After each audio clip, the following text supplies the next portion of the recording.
कर्नाटक की पश्चिमी घाट की गहराई में बसे थे देवगढ़ नाम के पहाड़ी जंगल। घने सागौन और साल के वृक्षों से घिरे इस क्षेत्र में रहने वाला एक आदिवासी जनजातीय समुदाय अपनी भूमि और जंगलों को देवता का रूप मानता था। वे मानते थे कि यह भूमि स्वयं उनकी धरती माता का विस्तारित अंग है और उसकी रक्षा उनका परम कर्तव्य है। इस गांव में हर साल एक भव्य अनुष्ठान होता था, भूत नृत्य भूताकोला, जिसमें उन्हें अपने पुरखों और ग्राम देवता को प्रसन्न करके आशीर्वाद प्राप्त होता था।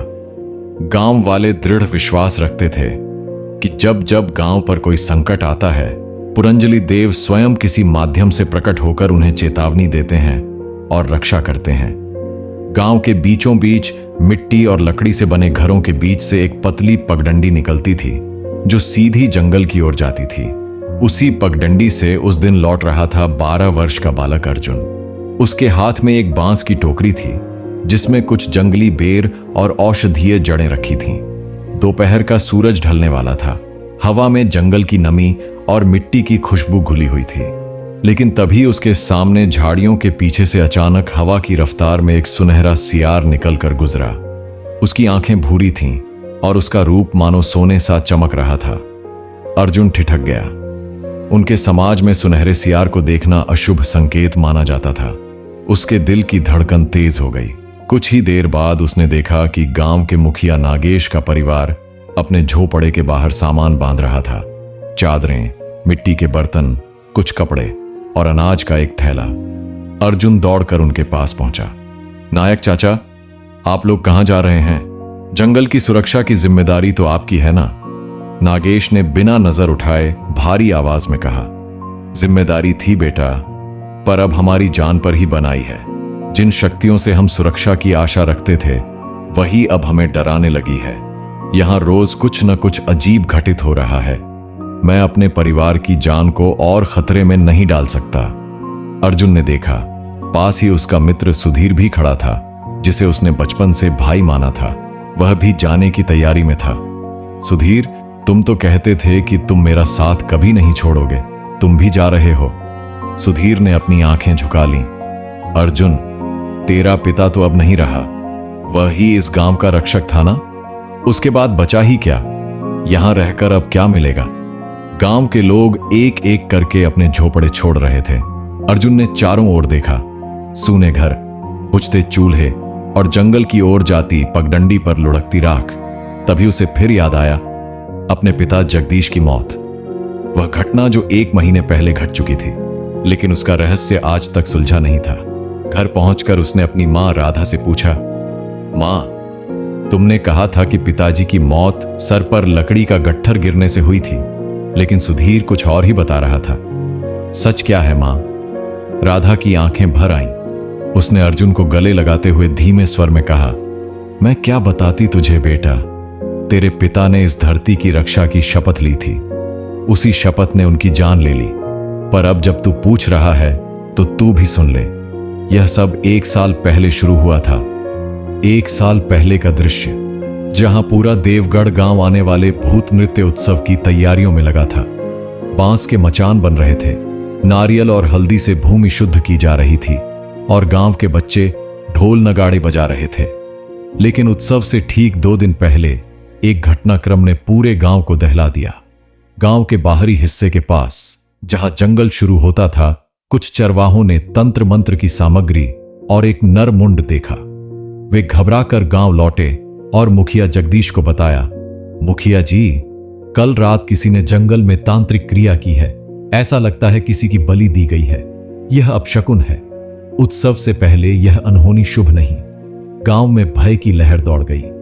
अब हम भूत नृत्य कैसे करेंगे? भूमि अपवित्र हो गई है। जगदीश ने सबको शांत करते हुए कहा, घबराओ मत, पुरंजलि देव सब देख रहे हैं। अगर हमने कुछ गलत नहीं किया तो वे हमारा अपकार नहीं करेंगे। मैं खुद पता लगाऊंगा कि यह हरकत किसने की है। 2 दिन बाद सावन की उस रात, जब पूरा गांव सज धज कर मचान पर जमा था, ढोल नगाड़े बज रहे थे। 2 नर्तक देव का वेश धारण किए हुए थे। उनके सिर पर विशाल मुकुट, चेहरों पर लाल रंग का लेप और आंखों में अलौकिक तेज था। वे दोनों अग्नि के चारों ओर घूमते हुए नाच रहे थे।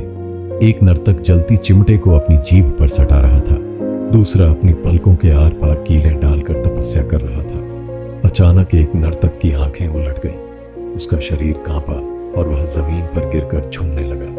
देखो पुरंजलि देव। अर्जुन की आंखों में अब भय की जगह दृढ़ता आ चुकी थी। उसने निश्चय किया कि वह अपने पिता की अधूरी खोज को पूरा करेगा।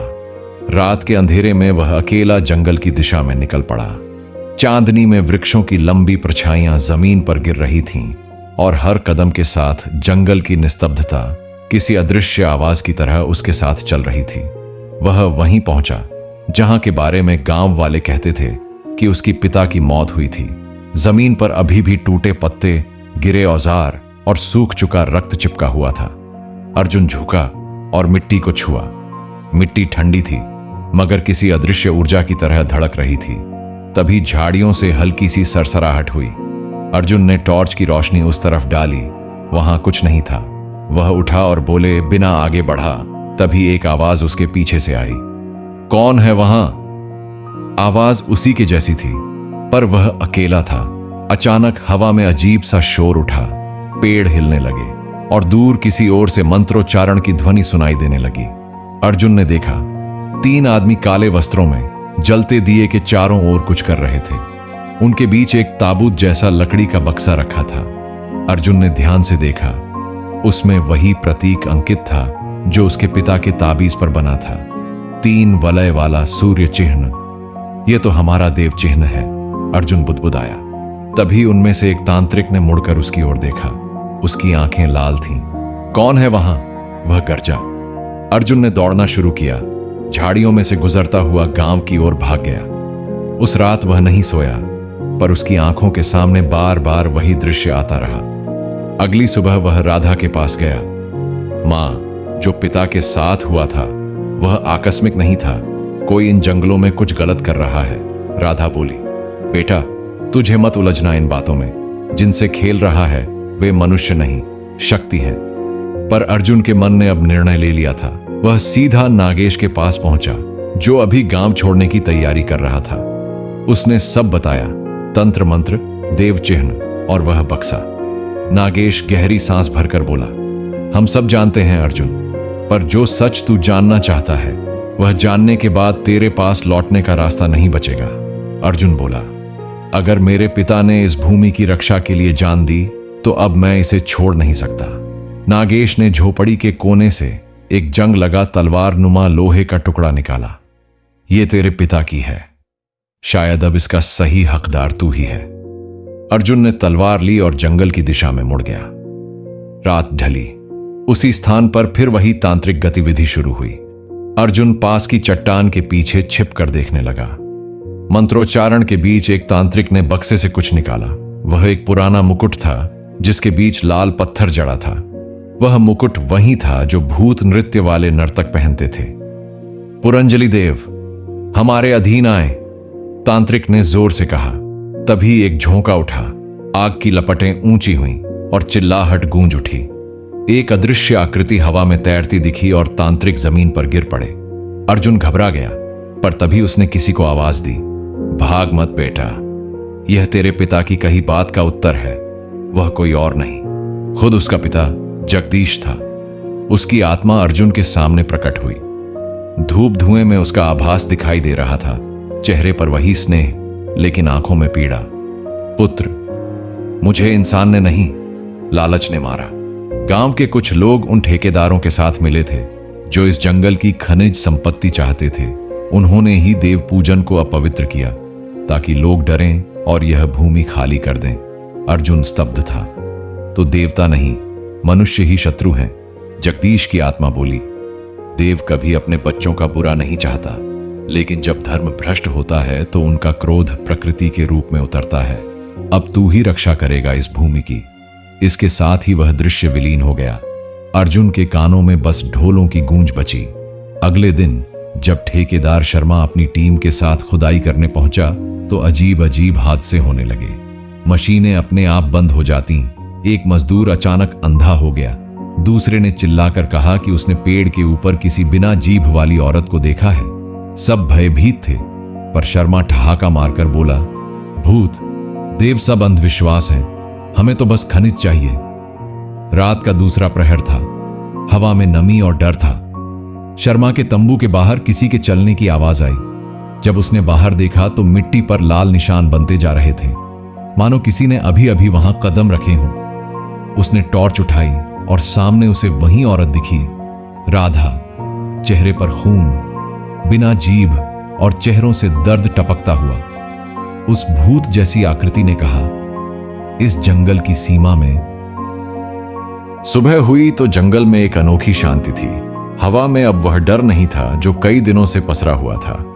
पर अर्जुन जानता था, यह तूफान से पहले की खामोशी है। उसने देखा, मजदूरों ने काम फिर शुरू कर दिया है। किसी को अब भी रात के हादसों पर भरोसा नहीं था, मगर उसके भीतर पिता की आत्मा की बातें गूंज रही थीं। देव कभी दूसरों का बुरा नहीं चाहता, पर जब धर्म भ्रष्ट होता है तो न्याय रक्त से लिखा जाता है। अर्जुन ने उस खुदाई स्थल पर जाने का निश्चय किया। उसने ठेकेदार शर्मा से कहा, आप लोगों को यह खुदाई रोकनी होगी। यह भूमि पवित्र है, यहां रक्त बह चुका है। शर्मा हंसते हुए बोला, बच्चे, यह सब अंधविश्वास है। यह जंगल अब सरकार की संपत्ति है। और फिर उसने मशीन चालू कर दी। पर तभी धरती हिल उठी। खुदाई करने वाली मशीन जोरदार धमाके के साथ रुक गई। मिट्टी फटने लगी और उसके भीतर से वही लाल मुकुट बाहर निकल आया जो तांत्रिक उपयोग में था। सब लोग डर कर पीछे हट गए। केवल अर्जुन उस मुकुट की ओर बढ़ा। उसने धीरे से उसे उठाया और उसके माथे पर लगा दिया। उसी क्षण हवा में ढोल नगाड़े की गूंज भर गई। अर्जुन के शरीर से तेज प्रकाश निकलने लगा। वह जमीन पर झूमता हुआ नाचने लगा, वही नृत्य जो पुरंजलि देव के आगमन का संकेत था। मजदूर और गांव वाले विस्मित होकर देख रहे थे। कुछ ने प्रणाम किया। शर्मा ने भागने की कोशिश की, लेकिन उसके सामने हवा का चक्रवात खड़ा हो गया। अर्जुन की आंखें अब जगदीश जैसी शांत थीं। वह तेज आवाज में बोला, यह भूमि रक्त से नहीं, सत्य से पवित्र होगी। ठेकेदार डरकर चिल्लाया, मैंने कुछ नहीं किया। उसकी आवाज भटक गई। पेड़ों की शाखाओं से लाल धूल झरने लगी और जंगल में चमकता प्रकाश फैल गया। अर्जुन ने देखा, अपने पिता, राधा और गांव के सभी वो लोग जो मारे गए थे अब दिव्य रूप में खड़े हैं। उनकी आत्माएं मुस्कुरा रही थीं। पुरंजलि देव का प्रकाश धीरे धीरे अर्जुन के चारों ओर घूमने लगा। अब तेरा आरण पूरा हुआ पुत्र। वो आवाज आई जो हवा में गूंज रही थी, सत्य की ज्वाला बुझाना मत, यही देवगढ़ का धर्म है। प्रकाश मध्यम पड़ा। अर्जुन धीरे से गिर पड़ा। जब उसे होश आया, सूरज उग चुका था और मजदूर सब गांव छोड़कर भाग चुके थे। खुदाई का सामान मिट्टी में धंस चुका था। केवल एक चमकता हुआ ताबीज रह गया था। उस पर वही 3 वलय का चिन्ह। अर्जुन ने उसे उठाया और माटी में दबा दिया। कई महीने बीते। धीरे धीरे देवगढ़ में लोग लौटने लगे। झोपड़ियां फिर बसाई गईं, बच्चे फिर खेलते दिखे। भूत नृत्य का आयोजन फिर हुआ, पर इस बार बलि नहीं दी गई, केवल दीप और नारियल चढ़ाए गए। पुजारी ने कहा, देव शक्ति अब शांति में है। जिसने रक्त मांगा वह इंसान की लालच थी, जिसने रक्षा की वह देवता थे। वर्ष बीत गए। अर्जुन अब बड़ा होकर नया मुखिया बना। हर साल जब दशमी की रात आती तो वह अपने पिता का मुकुट पहनकर देवता के रूप में नाचता और जंगल की गूंज में वही स्वर सुनाई देता, रक्षा इस भूमि की अब सत्य से होगी। कहते हैं आज भी देवगढ़ के उस जंगल में रात को ढोल बजते हैं। जब भी कोई लालच से भूमि को छूने की कोशिश करता है, हवा में वही वाणी सुनाई देती है, जिन्होंने दिया वे देव हैं, जिन्होंने छीना वे समाप्त। कहानी यहीं पूर्ण होती है। ये वही कथा है देवगढ़ की, एक बेटे की खोज की और प्रकृति के न्याय की, जहां देवता, मातृभूमि और मनुष्य सब एक ही सूत्र में बंधे हैं। धर्म वही जो भूमि की रक्षा करे, कर्म वही जो आत्मा को पवित्र रखे,